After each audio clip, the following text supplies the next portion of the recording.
गौरीसं भज गौरीसं गौरीसं भज मन्दमते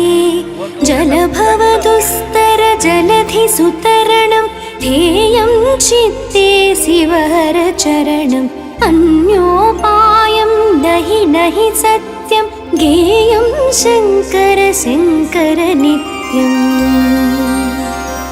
दारापत्यं क्षेत्रं वित्तं देहं गेहं सर्वमनित्यम् इति परिभावय सर्वमसारं गर्भविकृत्या स्वप्नविचारम् मलवैचित्र्ये पुनरावृत्तिः पुररपि जननी जठरोत्पत्तिः पुनराप्यासाकुलितं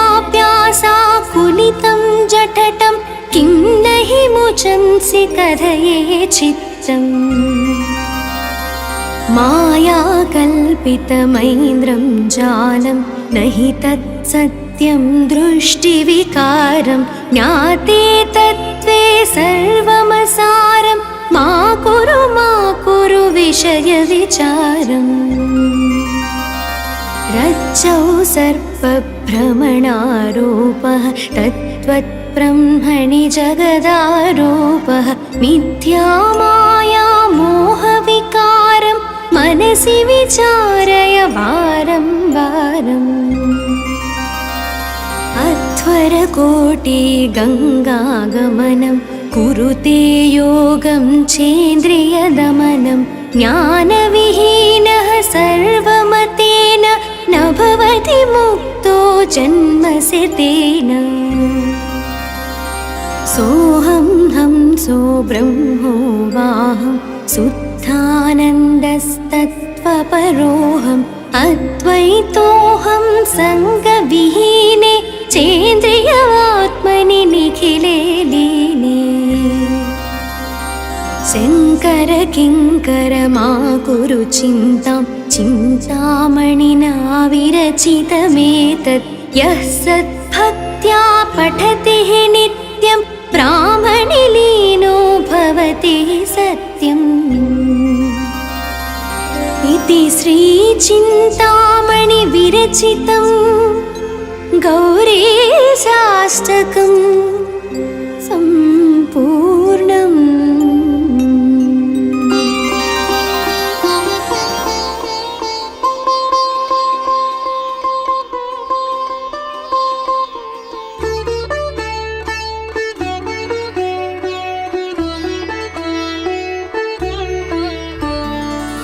विबुधाधिपते जिनेशकान्ते वदनाभाजितयामिनीशकान्ते नवकुन्दविराजमानदन्ते नलिनाभं प्रणमाम्यहं पदन्ते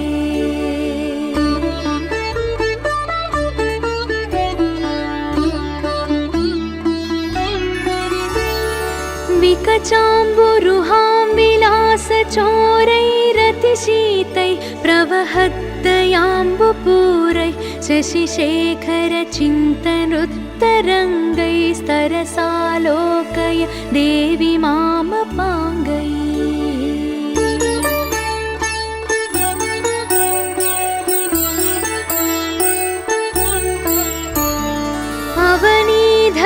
अवनीधरनायकस्य कन्ये कृपणं मां परिपालयाति धन्ये विधिमाधव वासवादिमान्ये द्रुतमुन्मूलितभक्तलोकदैन्ये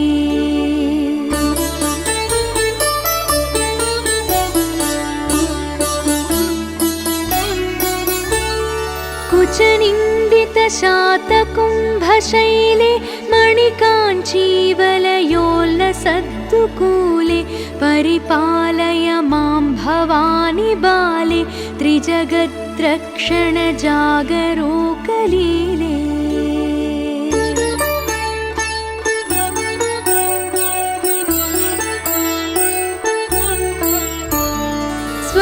स्वरुचाजिततप्त रक्तशातकुम्भे कचशोभाजितकालमेघडम्बे परिपालय मां त्रसन्निशुम्भे मकुटोल्लासि सुधामयूखडिम्बे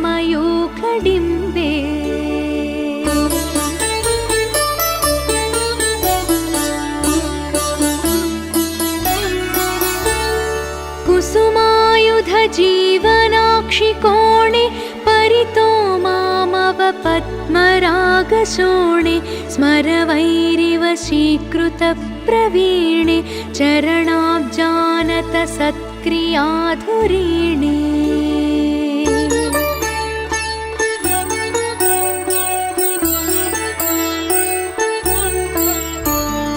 गिरिजे गगनोपमावलग्ने गिरितुङ्गस्तनगौरवेण भुग्ने वसमे हृदये तवाङ्गलग्ने तव सुन्दर्शनमोदसिन्धुमग्ने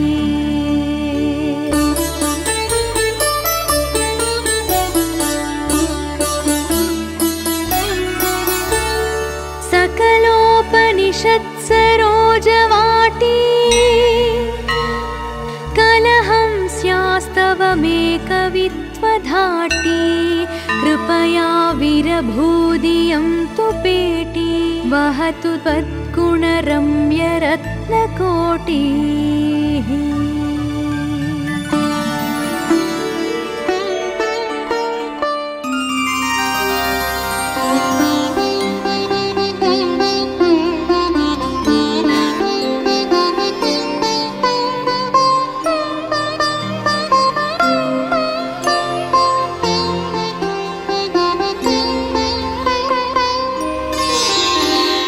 भज गौरीसं भज गौरीसं गौरीसं भज मन्दमते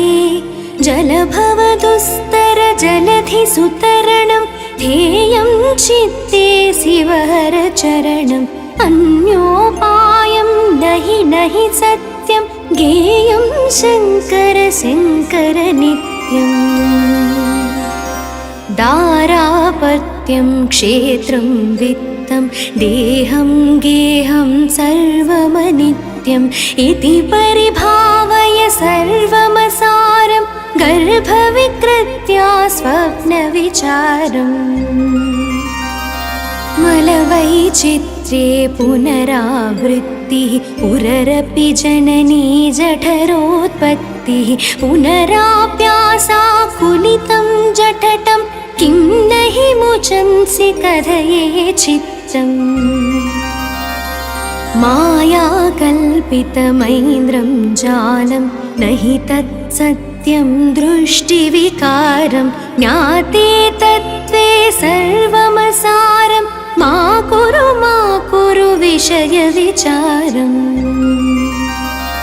रज्जौ सर्पभ्रमणारोपः तत्त्वब्रह्मणि जगदारोपः मिथ्या माया मोहविकारं मनसि विचारय वारं वारम्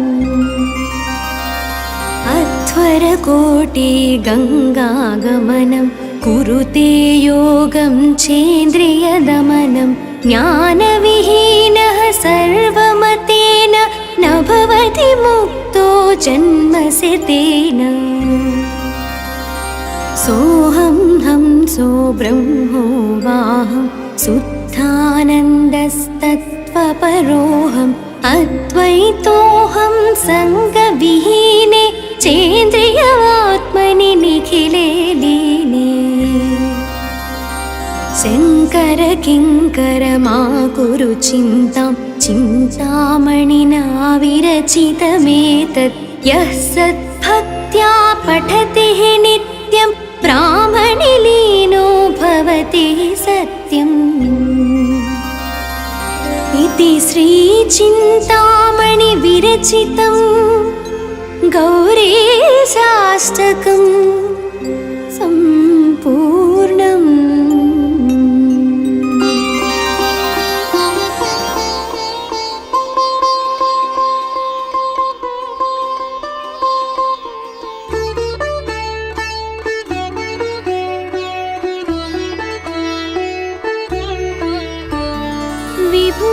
पतिपते जिनेशकान्ते वदनाभाजितयामिनीशकान्ते नवकुन्दविराजमानदन्ते नलिनाभं प्रणमाम्यहं पदन्ते।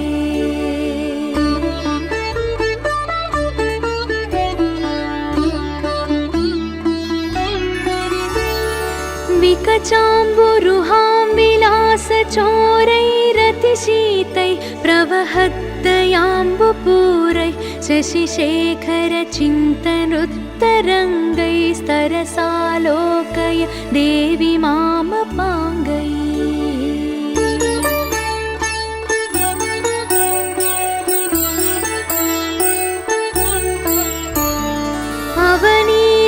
अवनीधरनायकस्य कन्ये कृपणं मां परिपालयाति धन्ये विधिमाधव वासवादिमान्ये द्रुतमुन्मूलितभक्तलोकदैन्ये।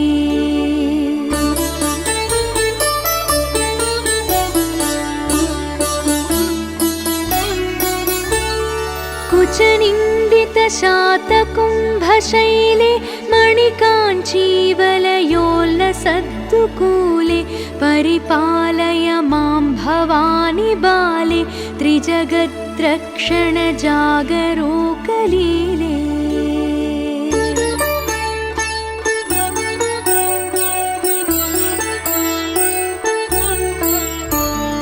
स्वरुचाजिततप्तशातकुम्भे कचशोभाजितकालमेघडम्बे परिपालय मां त्रसन्निशुम्भे मकुटोल्लासि सुधामयूखडिम्बे।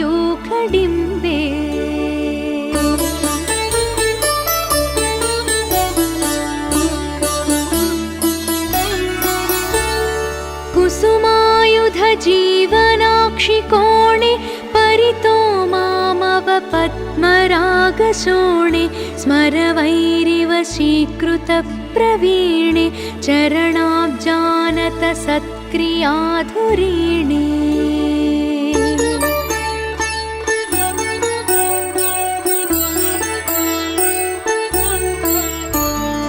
गिरिजे गगनोपमावलग्ने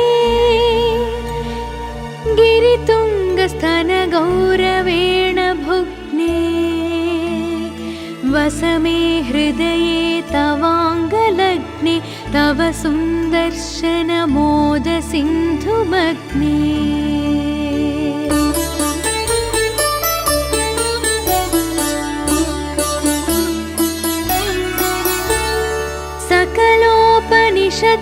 सकलोपनिषत्सरोजवाटी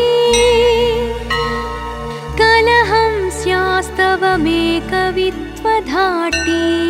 कृपया विरभूदियं तु पेटी वहतु त्वद्गुणरम्यरत्नकोटी।